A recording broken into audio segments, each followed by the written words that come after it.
hold, I should be clear. What's going on, everyone? So today we are going to speak about jumping from Stanton into Pyro. So I've headed to the Pyro Jump Gate in my Polaris, and I'm going to show you how easy it is even in something just as big as this. So when you get there, you're going to want to find this position, and it's almost like a runway leading up to the actual jump gate itself. Now you want to position yourself nice and square on. That way, when you go into your HUD, you're going to see this nice HUD display, which is almost like lead up lights to the jump itself. Now just slowly move through them. You want to actually turn on your quantum drive. Once you've done that, just leave it powered up and make your way to the end. Now this bit can be quite tricky, I've found, because there are different ships that seem to have a different position to where they can activate the actual jump itself. So you need to work out which one it is for your ship, but it is always pretty close to the jump point itself. One big hot tip is, remember, you have powered up your jump drive, so remember when you jump to the other side and when you get through, turn it back off so your shields replenish fast, because you don't want any players on the other side griefing you, targeting you up and hitting you straight away. That wouldn't be a good experience getting into Pyro, would it? So as you can see, we've got these two signs left and right. We've got this high sort of sign, and when we get to this position, this is generally where we can start to find the actual change in the HUD system, and you'll see the jump HUD actually come up. And as you can see, I'm just edging my way a little bit closer, getting to that position, and eventually we will see the HUD turn on any second now. Alright, it will happen any second now.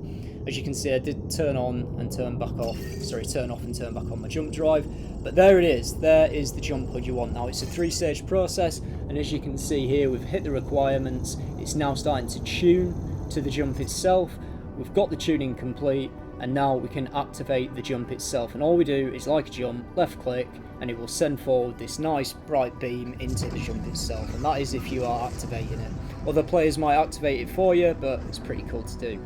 And this is where we hit our third tier. The jump point is opening. Now as you can see, I'm just going to move a little bit closer, nice and controlled, just keeping it steady. Alright, we don't want to bounce back or have any sort of bugs happen at this point.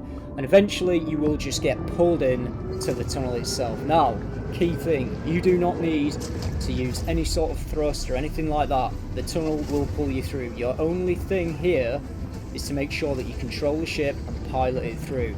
I've found best just small and accurate movements. You do not need to do aggressive turns or aggressive sort of manoeuvring. Just keep it nice and controlled. Alright, little adjustments.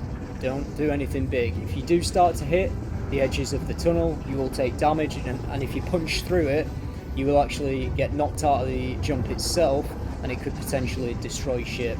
And if not, you're going to be stranded wherever it is you've come out, and you're going to have to just either kill yourself, go back to a station and start the whole process again, and it's going to be a nightmare.